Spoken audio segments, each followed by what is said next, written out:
Kalief's story in The New Yorker was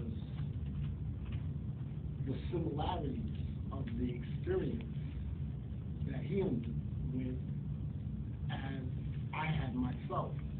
Uh, I mean, it was just to me amazing. I mean, I couldn't see much of a difference in the things that he went through, and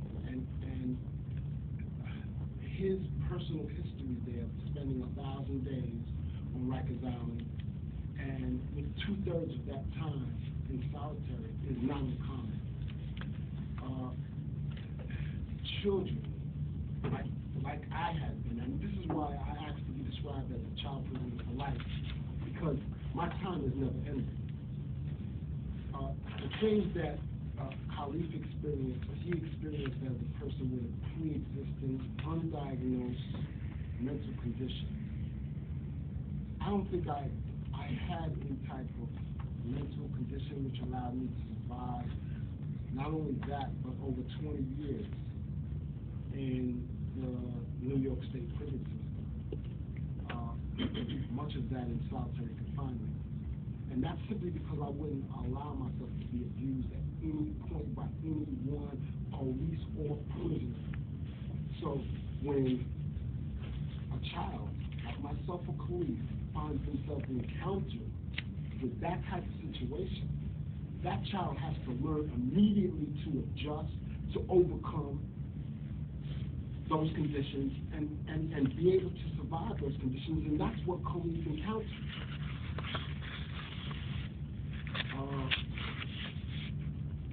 I'm sure that it was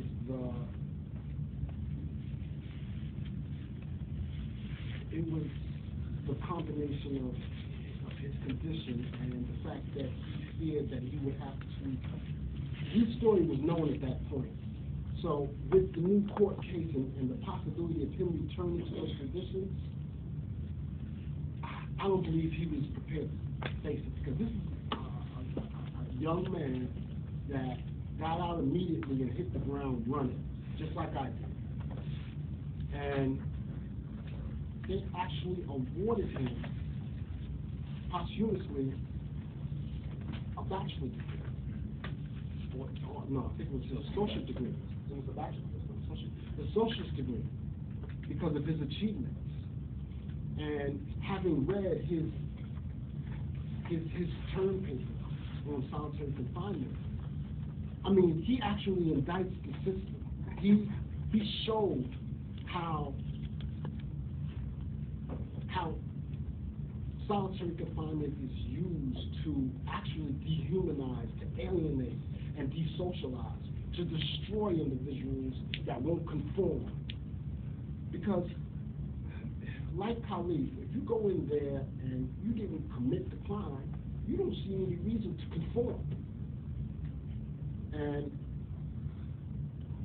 at the time I went in there, which was over three decades before, we're talking about back in the 70s. When I went in there, there was no cameras, there was no U.S. attorney report, there was no Kalief Browder, there was no exposure. It was in the dark. What happened to you happened, and if you didn't defend yourself, then you succumb to the conditions. I mean, the police knowingly and intentionally tried to destroy me as a man, and as a human being. They tried to have me raped, which didn't happen. They created a snitch jacket and made it appear to everyone who was paying attention that I was some type of rat, which I didn't know anything about. But the point is that they tried to have me destroyed with the knowledge and intent that they were doing this, and they were targeting a child. I was 16 years old when all this was going on. And I didn't understand it. I wasn't prepared for it. And it could have destroyed me if I didn't have the fortitude and the resolve to fight.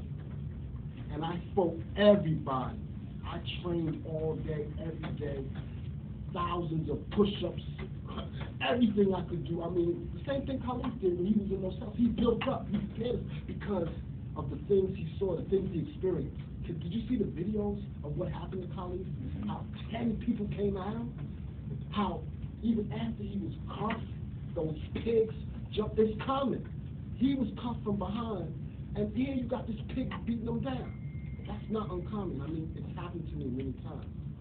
I mean, barefoot and butt naked, fighting 15 pigs who are trying to sodomize me. Admiral Williams. It was a big thing in the papers at that point, upstate, when it happened. It didn't happen in Rikers, but this was, I'm saying, it was a continuum. It was the general abuse of this system that actually is intended to break children. Because what you have in place, and the reason why there is this type of disregard for prisoners and children that are under those circumstances, is because you have in place a system of oppression that's intended to enslave and break those individuals. You have to remember that the prison slave industrial complex is the third largest industry in the United States. They furnish all of the furnishings in the New York City public school. They furnish the hospitals, the court buildings.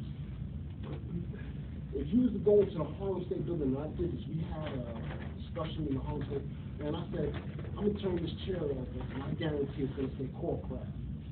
Go in any state building, go in any courthouse, and if you see the words courtcraft, that's prison labor. They produce military helmets. They repair Hummer parts. It's a massive industry, and it hasn't stopped. It's a continuation of a system of oppression that hasn't stopped. So the point is that the reason why you have this type of repression against children, and why I'm determined to ensure that the children, without condition, without delay, are removed from the island, is because you have this system in place. And I want you also to understand that the United States is the only country in the world that is in violation of the Convention of the Rights of the Child, of which it is a signatory since 1992. And that convention proscribes the prosecution of children as adults. This is continuing. I mean, there's this recent case with these kids with Slender Man, 12-year-olds. They're going to prosecute these children as adults. I don't care if they're white or black. They're children. And that's my problem. Hands off the children. Now, they're not primary concern with these children that they're going to prosecute is that 5 years is not enough. I mean, they have the presidents before them. The Supreme Court in Alabama versus Miller instructed. Children are different. They're developing. They know the brain. They know the brain science. But the reason why they continue child prosecutions and why we must oppose it by all means, any means, is that it's easier to break a child than it is an adult. And that's why it continues in the form and the fashion that it does, and that's why what happened to Kalief happened, and that's why the state is clearly responsible for his death. Because he wasn't diagnosed, he wasn't treated.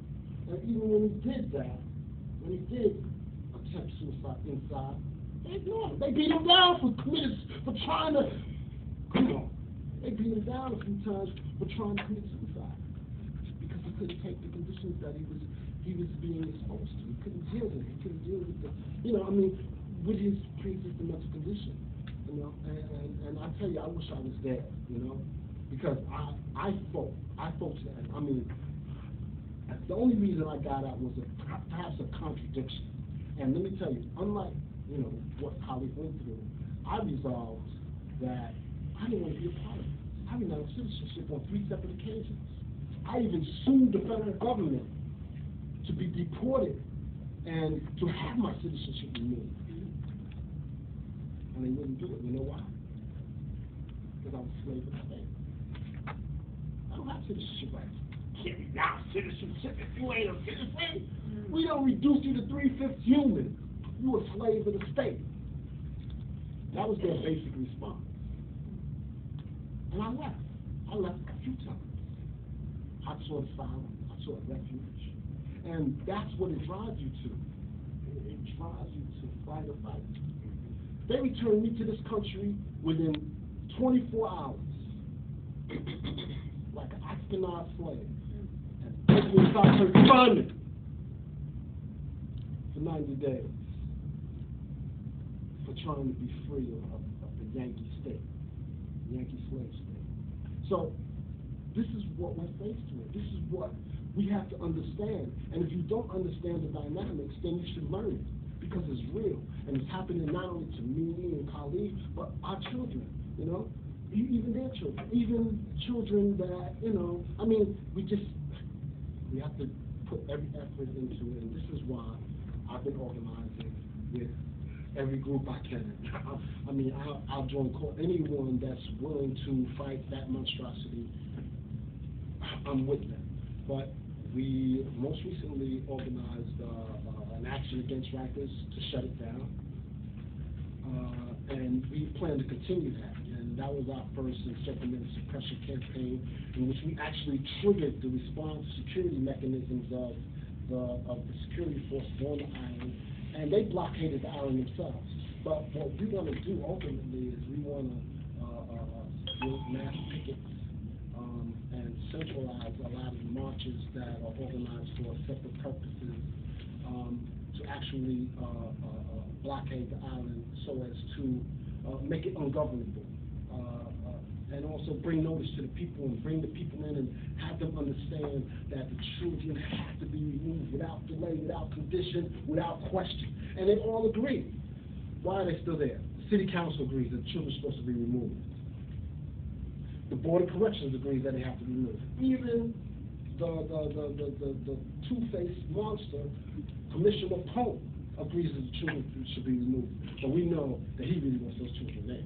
He's a sadistic monster, if you know anything about this guy. I mean, novels have been written about this guy that they put over the island. Yeah, there's a novel that was written called A Big House for Little Men.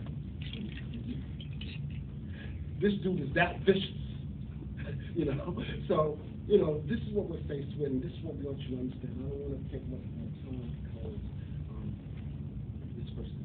But and I just really, you know, want to hear from my team, and I want him to be prepared, you know, to join us and do whatever we got to do, because it has to be done, and there's going to be no more Kalief. Yeah, that's about it.